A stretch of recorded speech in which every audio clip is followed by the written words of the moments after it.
जब कोई पूरी तरह टूटा हुआ हो वो क्या कर सकता है। सवाल ये है कि क्या आप खुद को पूरी तरह टूटने देना चाहते हैं, ये सवाल है। और कई चीजें जो आपके शुरुआती जीवन में काम नहीं करती, आप देखेंगे कि बाद में ये बहुत बड़ा वरदान साबित होती है। इसे देखने के कई तरीके हैं। उदाहरण के लिए ये 1941 की बात है। उस समय नाजी आंदोलन जर्मनी और यूरोप के कुछ हिस्सों में बढ़ रहा था। एक दिन ऑस्ट्रिया में जर्मन सैनिकों का एक समूह घरों में घुस गया। एक अमीर यहूदी परिवार के घर में वो जबरन घुस गए और सभी बड़ों को अपने साथ ले गए। सब कुछ लूट लिया गया और दो बच्चे, 12 साल की लड़की और 8 साल का लड़का, उन्हें पकड़कर एक रेलवे स्टेशन ले जाया गया। यह नवंबर के अंत या दिसंबर का समय था, जब मौसम बहुत ठंडा हो जाता है। उन्हें 3 दिन तक रेलवे स्टेशन में रखा गया क्योंकि ट्रेन नहीं आई। लड़के, छोटे लड़के, यूं ही आपस में फुटबॉल खेलने लगे। वो फुटबॉल खेल रहे थे और अचानक ट्रेन आ गई। ये ट्रेन यात्री ट्रेन नहीं थी, सामान ढोने वाली मालगाड़ी थी। तो जब ट्रेन आई, सिपाहियों ने आकर हर किसी को मालगाड़ी के अंदर डिब्बों में ठूस दिया। हर कोई अंदर चला गया। वो छोटा लड़का और लड़की भी अंदर गए, मगर लड़का अपने जूते पहनना भूल गया। उसके जूते बाहर थे और उसे डिब्बे में धकेल दिया गया। वो बिना जूतों के आया। उसकी बहन, 12 साल की लड़की, ने अपने छोटे भाई को जूतों के बगैर देखा और वो गुस्से से पागल हो गई। उसने भाई के कान मरोड़े, उसके कान खींचे, उसे बुरी तरह डांटा और चांटा लगाया। वो बोली, बेवकूफ, हम पहले ही मुसीबत में हैं और तुम अपने जूते छोड़ आए।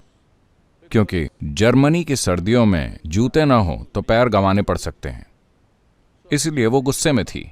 अगले स्टेशन पर लड़कों और लड़कियों को अलग कर दिया गया। 4 साल बाद जब लड़ाई खत्म हुई, वो बंदी शिविर से बाहर आई और उसे पता चला कि उसके परिवार के 17 सदस्य, उसके छोटे भाई समेत, सारे गायब हो चुके थे। कोई रिकॉर्ड नहीं, कोई अता पता नहीं, वो बस गायब हो गए। उस समय उसे बस एक ही बात सता रही थी, और वो आखिरी शब्द जो उसने अपने भाई से कहे थे। वो अपने भाई से बहुत प्यार करती है, मगर उसने अपने भाई को जो आखिरी शब्द कहे थे वो इतने बुरे थे कि वो बातें उसके दिमाग में घूमती रहीं और उसे सताती रहीं। मैंने अपने भाई को ये आखिरी शब्द कहे थे और मैं कभी उसे नहीं देख पाऊंगी, वो जा चुका है। So she took a vow. तो उसने एक शपथ ली, अगर मैं अपने जीवन में किसी से भी बात करूंगी, मैं ऐसी बात करूंगी कि अगर ये मेरे आखिरी शब्द हों तो मुझे कभी पछताना न पड़े। इस एक चीज ने उसके जीवन को बदल कर रख दिया। She went on to United States. वो अमेरिका गई। उसकी 2006 में मृत्यु हुई। उसने बहुत बढ़िया काम किया। उसने एक अस्पताल बनवाया, मेरे ख्याल से शिकागो के पास कहीं। उसने एक बहुत सार्थक जीवन जिया। मैं कह रहा हूं कि चाहे आपको सबसे भयानक परिस्थितियों से क्यों न गुजरना पड़े, आप या तो उस अनुभव का इस्तेमाल एक बेहतर इंसान बनने के लिए कर सकते हैं या जीवन को अस्त व्यस्त करने के लिए। तो जब भी कोई चीज आपको चोट पहुंचाती है, आपके पास 2 विकल्प हैं। आप चोटिल हो सकते हैं या समझदार बन सकते हैं, यह आपकी मर्जी है। जीवन की शुरुआत में ही आपको जितनी चोटें लगती हैं, आपको उतना ही समझदार बन जाना चाहिए। मगर अफसोस कि ज्यादातर लोग चोटिल हो जाते हैं सिर्फ इसलिए क्योंकि उन्हें अपनी ही बुद्धि को अपने खिलाफ पलटने के लिए बस एक बहाना चाहिए, बस।